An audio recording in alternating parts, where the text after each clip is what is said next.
Well, there goes your recruiting class full of 5.53 stars. Look out. Panthers got a 4-star yesterday. Mason Alexander, a 4-star cornerback from the great state of Indiana, committed to Pitt over a lot of offers from a lot of schools, most notably Florida and Purdue. Those were his other top schools, but he picked the Panthers, announced it yesterday morning after taking his official visit over the weekend. And if you felt like Pitt had no star power in the recruiting class, fear not, good friends, dear listeners, because the Panthers now have a 4-star prospect in the class. They have a couple guys who are on the high end of the 3-star range as well, but now they've actually got a 4-star recruit in the class. Maybe he'll end up being the only one. Maybe more will join. It doesn't matter. They've got him now. And let's talk about defensive back recruiting, because Pitt has now brought in another talented DB to the 2025 recruiting class. They stand to land even more, and that follows up just strong defensive back recruiting that we've seen out of this staff over, all the years. And it's continuing this summer with more good defensive back recruiting. Let's talk about the commitment to Mason Alexander. Let's talk about the rest of Pitt's defensive back recruiting class and what else, who they already have committed, who they could add, and how it all fits together, all the pieces of the puzzle here on your Thursday edition of the Morning Pitt on youtube.com/Panther-Lair.com.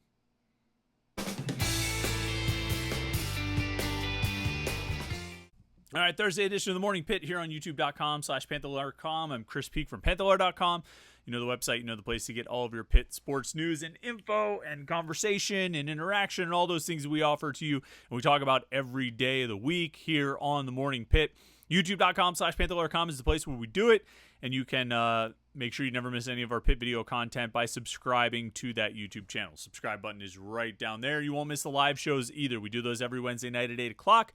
Me and Jim Hammett get together for an hour of Pitt Sports Talk like we did last night. It's always a lot of fun. We get your comments and your questions and get you involved in the conversation. We have a good time talking a little Pitt sports, and hopefully you can join us every Wednesday when we do it. Wednesday night, 8 o'clock right here, youtube.com/Panther-Lair.com. And, of course, a big topic of conversation last night was the commitment of Mason Alexander. It was the news that came out yesterday during the day. Alexander committed to Pitt. He's a 4-star prospect, the number 34 cornerback prospect in the country, the number 5 prospect in the state of Indiana. He had offers from Auburn, Cincinnati, Florida, Indiana, Kentucky, Louisville, Maryland, Miami of Florida, Michigan State, Minnesota, Ole Miss, Missouri, Nebraska, Oregon, Purdue, Tennessee, Vanderbilt, West Virginia, and Wisconsin. And yes, it is important to distinguish Miami of Florida because you know what? I like making those people in Miami think they're on an even level with Miami of Ohio and that we have to say Florida just so nobody thinks we're talking about the mighty Red Hawks. Because you know what? The Miami Red Hawks have won just as many ACC conference championships as the Miami Hurricanes have. It's just, I like every time I type Miami into an offer sheet as if I'm writing an article or something, I always add that little parentheses FL because I like thinking that the Miami fans will look at that and be like, you don't have to distinguish. We're the only Miami. We're the only Miami that matters. And I like putting that in there because it sort of makes it feel like, no, actually you're not. There's this other team, Miami of Ohio. And, you don't want to get people confused, and they might see Miami, and they might think you're talking about the Red Hawks. I don't know what it is about Miami fans. I just like to mess with them a little bit by doing that. So the next time you're reading a recruiting article, and you can look at the Mason Alexander article, this is Miami, Florida, just to distinguish. That's me messing with Miami. I can't help it. I can't help myself. It's just how I am. Anywho, really good offer sheet for Mason Alexander. As you can tell, his top 3 came down to Pitt, Florida, and Purdue. Took official visits to Pitt and Purdue, so I sort of feel like those are probably the top 2 schools, but he said Florida was in there because Florida was his dream school. It was the second offer he ever got, second to Pitt. And then a lot of people thought he would just go to Purdue. It's the in-state school. Purdue has a coaching staff with a strong reputation for developing defensive backs. I think that was part of the reason Pitt lost Coy Beasley, the safety prospect, to Purdue last year. Beasley was a really good prospect. Pitt had him all but wrapped up, and he ended up, I think he visited Purdue after Pitt and ended up committing to the Boilermakers. Maybe this is a little bit of a trade-off. Maybe this is the player to be named later in the Coy Beasley trade. Beasley was more of a safety, and Alexander's more of a corner, although the Pitt coaches will tell you they've got some interchangeability there, that, the corners and the field safeties, they can see those guys largely being the same type of player. And so, a guy like Eric Hallett came to Pitt as to be a corner ostensibly, and ended up playing the field safety spot. DeMar Hamlin made a similar transition. Although I think he was always probably going to be a safety, but they put him in at corner in 2016 when he was a freshman because they were just short on numbers. They needed, they had to dig pretty deep in their depth that year. But I digress. I think there was a certain expectation that Alexander was going to go to Purdue because it was the in-state school and kind of how they've done with defensive backs and the reputation there.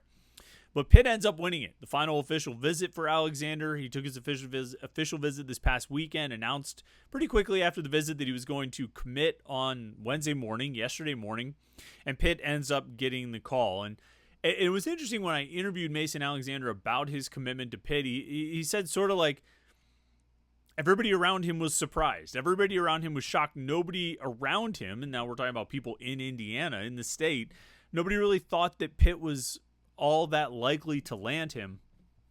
So there was some surprise there. And he said he himself was a little surprised. He took his official visit to Pitt and ended up liking it a lot more than he expected to. He said, there was it. I went on the visit and it just clicked. He said, quote, going there was my first time in Pittsburgh and I loved it. I loved the city. I loved the cathedral. I just loved everything about it. The facilities really caught my eye and I got to hang out with some of the players and they were also genuine. You could feel that they're all about family and culture there. That was something that really stood out. I wanted something to stick out and that was it.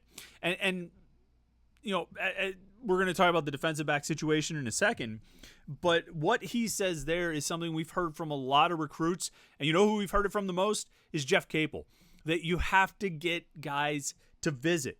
Like if you are recruiting for Pitt, football or men's basketball, or probably a lot of the sports, you have such a greater chance of landing these kids if you get them to visit. The images of Pittsburgh that persist in the national conscience are still the same images from like 1973. And that's the truth. I mean, like you watch one NFL on CBS game that has the Steelers, and yeah, you're going to see some shots of the point, and you're going to see this and that. You're going to see some molten iron too. You're going to see some steel, and that's just what it is. You don't necessarily see the smoky skies or hell with the lid off or anything like that, but you're going to see some steel. And because that imagery of Pittsburgh, that idea of Pittsburgh still exists. And Jeff Capel has said many times about how he was surprised when he finally came to Pittsburgh and explored it and saw how the city was and the campus was. And he said that that's a big part of recruiting for the staff, that actually getting guys on campus. And he's often cited that as part of the reason that they've struggled recruiting, or that they did struggle recruiting during the pandemic, is that they couldn't get guys on campus. And that's such a game changer for the Pitt staff when they're able to do that. And for a while I thought that was just, I don't want to say empty talk from Jeff Capel, but just talk. Okay, sure, whatever. Yeah, you got to get guys on campus. I get it. But we've heard enough recruits say it, of how they were surprised by Pittsburgh, about how they were surprised by the campus, about how they were surprised to get here and actually see the place. I think there's something to it. And Mason Alexander seemed to back that up in his comments after he announced his commitment, or his comments to us about his commitment to Pitt. So as far as defensive back recruiting, that puts three defensive backs in this recruiting class. Alexander, like I say, is a cornerback. Sean Lee from Harrisburg is also a cornerback. And then Elijah Dotson from Michigan is a safety prospect. That's three defensive backs. How many do they need in this class? And we spent all of yesterday's Morning Pitt talking about how many offensive skill guys they need. Do they need 4 receivers and 2 running backs? However you want to break that down. Maybe it's 3 and 3. Do they need those numbers? And I think we look back over the history and said, yeah, it kind of makes sense. It kind of makes sense that you need to rebuild those skill position spots. What about the defensive backs? I mean, that's never been a position that this staff has under-recruited, or at least I don't think that they've really under-recruited defensive backs. They've always prioritized it. They've always tried to get a bunch of guys. The truth is, though, they haven't had any oversized classes recently. The 2024 class was 3 guys: Davion Pritchard, Nigel Maynard and Alan Bryant. The 23 class was Shadarian Harrison, Cruz Brookins, and Jesse Anderson. In 2022, I think they only signed Rylan Gandy. It was the only defensive back that they signed in that class. We listed Marquand Pope as a defensive back, but he was always going to be a linebacker. That was a small recruiting class. It was 13 guys. That was really in the heart of all the super seniors coming back. That was the first year for the super seniors to return when they were recruiting that class, and so you ended up with a smaller class. You really go back to 2021 for the last time Pitt took a big defensive back recruiting class. They signed 4 guys that year: Javon McIntyre, Tamarian Crumpley, Noah Bigelow, and PJ O'Brien. Could they get back to that level this year? Yeah, I think they can, and I think they will. With 3 defensive backs already committed in Sean Lee, Elijah Dotson, and now Mason Alexander, there's still 2 top targets who are out there on the board, still uncommitted, guys who took official visits, but Pitt is still strongly pursuing. And it's Josh Gurrier and Cole Woodson. Both of those guys project to be safeties, and it looks like that's, I think I said at one point I thought the staff would go for a 2-and-2 split, 2 corners and 2 safeties. Again, understanding there's some position flexibility in there that some of the corners can move to safety. But now I wouldn't be surprised to see them try to take all of them, just all of them. We can get 5 defensive backs in the class, 2 corners and 3 safeties if they can land Gurrier and Woodson. Remember, Gurrier, Woodson, and Sean Lee all came in for their official visits on the same weekend, and I do believe that if all 3 wanted to commit that weekend, they could have, and they would have been taken. And Mason Alexander still would have been brought in the following week with a committable offer. So I do think, despite the fact that they've got Alexander, Dotson, and Lee already committed with 2 corners and a safety, I still think they're willing to take Gurrier and Woodson and make this a large defensive back recruiting class. Do they need that many guys? That was the question we asked yesterday about the skill guys. Do they need 5 guys in this class? That remains to be seen. That's maybe a different question. I think there are a couple different things to look at with that question. Number one, and we talked about it a little bit yesterday, and maybe we talked about it on Tuesday as well, that you probably should never really limit yourself in recruiting anymore. There's always a ceiling. There's always a point where you have to stop. But I think that ceiling's pretty high in terms of the number of guys you get, the number of guys you sign, and the number of guys you add to your roster. And I think that there's a player you like, a guy you feel like that can help you, you take him. And I mean, that's always kind of been the case, but I think in the past, the ceiling was lower. The cutoff was lower. It came sooner. And if you hit your quota, you hit your cap on the number of recruits you're going to take at a specific position, and then there's another guy on top of that wants to commit, they've turned away guys they like. They've turned away guys they like in the past because they hit their number. I think whatever that number is, it's much higher now than it was before because you just don't know. You don't know what your roster makeup is going to be. And to some extent, you just sort of have to trust that the numbers are going to work out. And I think the coaches probably operate on more than just that kind of blind faith. But to some extent, they don't. To some extent, they just take the guys they want to take. And I think they want to take Gurrier, and I think they want to take Woodson, especially after taking some smaller defensive back recruiting classes in recent years. And we'll see how all these guys pan out. I think it's too early. It's obviously too early to tell in this current incoming freshman class, the 2024 class, with Davian Pritchard and Alan Bryant and Nigel Maynard. I think those guys they look very much like the kind of defensive back recruits that Pitt gets. Now, I think the 23 class has a chance to be really, really good. I mean, Cruz Brookins and Jesse Anderson were already turning heads in spring camp. I think Shadarian Harrison, I think there were members of the Pitt staff who believed he was their best recruit in the 2023 recruiting class. I mean, that's including like Kenny Johnson, but there was belief that Harrison was the guy, that he was going to be the stud of all studs in that class. And he got hurt, and so he wasn't able to play last season. I think he was hurt again this spring. I forget if it was a continuance of the injury from before or if it was a new injury, but got hurt a bunch of times. I shouldn't say a bunch of times. He's barely even been here for a full calendar year, but he's missed time due to injury. And so they need to get him back on the field, need to get him working in the defense, need to get him practicing. And then I think they believe he's going to be really, really good. So those three guys, Harrison, Brookins, and Anderson, could end up being like 75% of the starting secondary in like 2 years. You know, because you look sort of above them in terms of depth and whatnot. For one thing, I think it's a pretty good chance they're going to need Anderson and Brookins next year. Like the 2025 season, they might need them to step in as starters. Donovan McMillan is a senior this year. P.J. O'Brien is a senior this year. Javon McIntyre is a redshirt junior this year. And McIntyre and O'Brien, actually none of those guys have that super senior COVID year available to them. They were in the 2021 recruiting class. So McMillan and O'Brien are done with eligibility this year. McIntyre potentially could go, but even if he stays, even if he comes back, you're going to need Anderson or Brookins to step into the starting lineup, and probably both of them will be in the rotation. So you're already going to be getting, and I think those guys will play this year too. I think they're going to make an impact this year. I think they're going to play on special teams. I think they're going to get time on defense this season. Anderson and Brookins I'm talking about.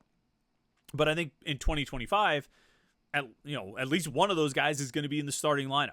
And so you're already going to see that group come together. Now, there are more corners in this, more upperclassmen corners ahead of Shadarian Harrison, Rashad Battle, Tamon Lynham, they brought in from Nebraska as a transfer, Noel Bigelow, Tamarian Crumpley, Rylan Gandy.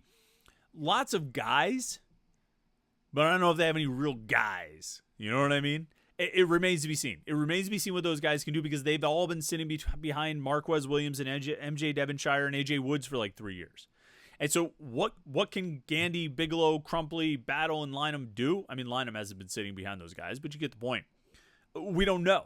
We don't know what those guys can do because we haven't really seen them. But if Shadarian Harrison is as good as he is expected to be, if he's as good as advertised, he should be in the starting lineup by next year as well. And so you could have that 2023 class, all of those guys starting in the 2025 season. It's completely plausible.